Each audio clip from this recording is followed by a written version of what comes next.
comment vous faites pour choisir, en fait, pour envoyer des fonds d'Ethereum, par exemple, sur Base, sur Arbitrum ou ce que vous voulez. Pour ça, il va falloir utiliser un bridge. Donc, vous allez aller ici sur l'onglet Overview et vous allez aller dans l'onglet Bridge. Et là, sur l'onglet Bridge, vous allez voir, par exemple, tiens, moi, j'ai de l'argent sur Ethereum et je veux en envoyer sur Base.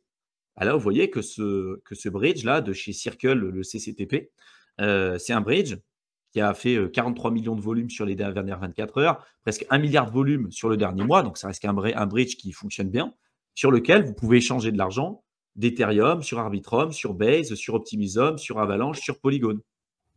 Si par contre, vous vous dites, bah, moi, j'ai envie d'envoyer des fonds d'Ethereum ou d'Arbitrum sur la Binance Smart Chain, bah, vous allez peut-être passer par Stargate. Parce que vous voyez que là, vous avez la Binance Smart Chain. Et si vous recherchez uniquement des blockchains qui sont compatibles avec l'application que vous voulez ou la blockchain que vous regardez, par exemple la Binance Smart Chain, je clique sur la Binance Smart Chain et là, on va me donner tous les bridges qui existent sur la Binance Smart Chain. Vous voyez, ce n'est pas très compliqué. Donc, si je vais sur Stargate, je vais vous montrer un exemple. Stargate Finance, on va aller dessus. Hop. Donc là, il m'ouvre mon portefeuille MetaMask. On va voir si je peux l'ouvrir sans. On va aller sur transfert. Voilà, on va aller sur transfert. Et là, je vais sélectionner un token, par exemple, des Ethers. Je vais envoyer des Ethers, d'Ethereum, vous voyez, from Ethereum, et je vais envoyer ces Ethers-là sur Arbitrum, par exemple, ou sur Base, ou sur Linea, ou sur ce que vous voulez. Vous pouvez même dire, je vais échanger mes Ethers d'Ethereum contre du wrap Ether sur Mantle, par exemple. Il y a des bridges qui vous permettent de faire des swaps aussi. Vous voulez envoyer des Ethers d'Ethereum sur la Binance Smart Chain et les transformer en BNB, il y a des bridges qui vous permettent de le faire. Tous ne fonctionnent pas de la même manière, mais vous voyez, ce n'est pas très compliqué. Et une fois que vous avez fait ça, vous avez connecté votre wallet, ça va faire l'échange. Ça peut prendre plusieurs heures pour pouvoir le faire en fonction des différents bridges. Donc, faites toujours des tests avant pour être sûr et pour maîtriser le process. Mais après, une fois que vous avez l'argent de l'autre côté, rien ne vous empêche après de faire fructifier votre capital comme vous le souhaitez. Et vous voyez, c'est juste des passerelles. Je ne sais pas si tu voulais rebondir, Théo, sur les bridges avant que je passe sur autre chose. Deux points principalement. C'est vrai qu'on en parle souvent des bridges parce que c'est en finance décentralisée, c'est la suite un peu logique, non? Tu as eu un truc en natif sur une chaîne, tu veux le wrapper, tu veux l'envoyer sur une autre blockchain, tu passes par un bridge, tout en décentralisé. Mais c'est vrai que pour ceux qui n'ont pas beaucoup de fonds, il y a aussi l'option de l'envoyer sur un CEX, tout simplement, hein, au lieu de passer par un bridge. Parce que si tu pars d'Ethereum, forcément, le swap, il va être, les frais, ça va être en Ether, donc tu vas payer assez cher. Mais il existe toujours la possibilité d'utiliser la partie décentralisée, donc un smart contract, donc plus de calculs, donc plus de frais. Dès qu'on parle de swap, et même le bridge est encore plus cher que le swap normal, en principe, on peut envoyer nos Ethers ou nos tokens ERC20 directement sur un SEC, sur une plateforme centralisée, et s'assurer, bien évidemment, avant de le faire, qu'on puisse retirer vers la layer 2, vers le réseau qui nous intéresse. Et souvent, ça peut être une opération qui est moins chère. Après, ça implique de passer par une plateforme centralisée, donc potentiellement un KYC. Potentiellement, voilà, il y a d'autres risques aussi. Mais pour ceux qui veulent éviter des frais, parfois, et même dans la plupart des cas, c'est quand même plus intéressant au niveau des frais de le faire comme ça. Après, voilà, c'est une autre option. Plutôt que de passer par un bridge et de payer des frais de gaz plus élevés, de le faire comme ça s'il y a moyen de le faire.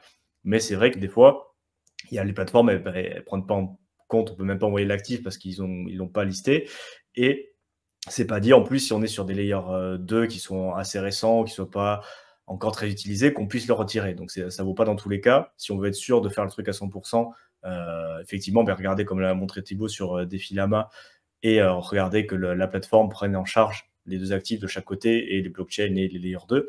Mais il y a cette partie-là.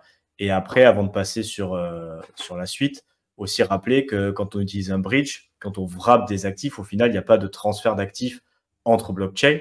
C'est juste que la plateforme, le contrat qui s'occupe de faire ce changement de wrap d'un actif d'une blockchain à une autre, il va séquestrer sur la blockchain de départ les actifs, les bloquer dans le contrat, et il va vous donner sur l'autre blockchain des actifs synthétiques sur la layer 2, sur la blockchain de destination, pour le coup, des actifs synthétiques qui représentent en valeur 1,1 normalement les actifs de la blockchain de départ, mais ce ne sont pas vos Ethers, ce ne sont pas vos actifs qui se sont téléportés sur notre blockchain. Eux, ils sont séquestrés sur leur blockchain native. Et on vous a donné des actifs synthétiques. Donc là, il y a plusieurs risques. Mais, premièrement, risque de smart contract, c'est-à-dire si c'est un contrat qui gère ça, tu vas avoir potentiellement un risque au niveau du code, du contrat. Si jamais il y a un truc qui se passe mal, on vous hack les actifs sur la chaîne principale, mais peut-être que vous ne pouvez pas repasser sur vos actifs. Vous allez vous retrouver qu'avec la partie. Si ça arrive, peut-être que du coup, il va y avoir un depeg, c'est-à-dire que s'il y a un protocole qui ne marche plus et on se rend compte que les actifs en natif sont pas sécurisés, ça veut dire potentiellement que les actifs wrappés vont vouloir beaucoup moins parce que du coup, tu ne pourras pas les redeem, tu ne pourras pas les retirer au ratio 1-1. Donc, tu vas peut-être te retrouver avec un crash potentiellement très rapide de la valeur de ce qu'on t'a donné sur l'autre chaîne. Si tu l'as mis en collatéral, notamment sur le lending borrowing, rappelez-vous, la collatéralisation, ça va t'impacter très fortement. Tu vas peut-être te faire liquider directement si tu ne fais pas le call pour remettre des fonds. Si en plus une entreprise, parce que des fois on s'est retrouvé à faire des bridges où tu pouvais quand même contacter un service client pour qu'il t'annule des transactions.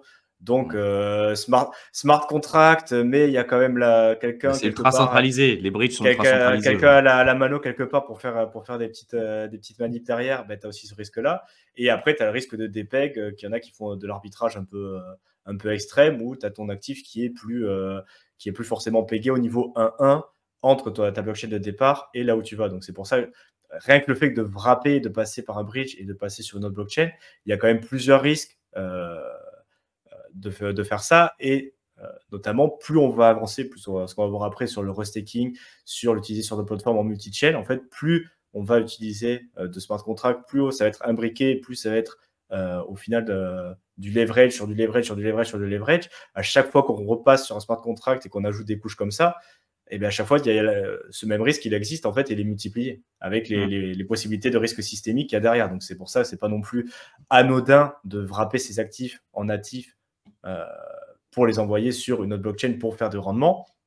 Il y a quand même des risques et il faut en avoir conscience aussi avant de le faire. Voilà, c'est pas forcément que on dit pas que ça va se passer, mais c'est bien d'avoir conscience de le faire pour se dire est-ce que ça vaut le coup d'aller chercher ces 2,34% sur Lido ou ces 3% ou ces quelques pourcents. Est-ce que j'ai envie de prendre ce risque ou pas? Voilà. Chacun répondra à cette question, quoi.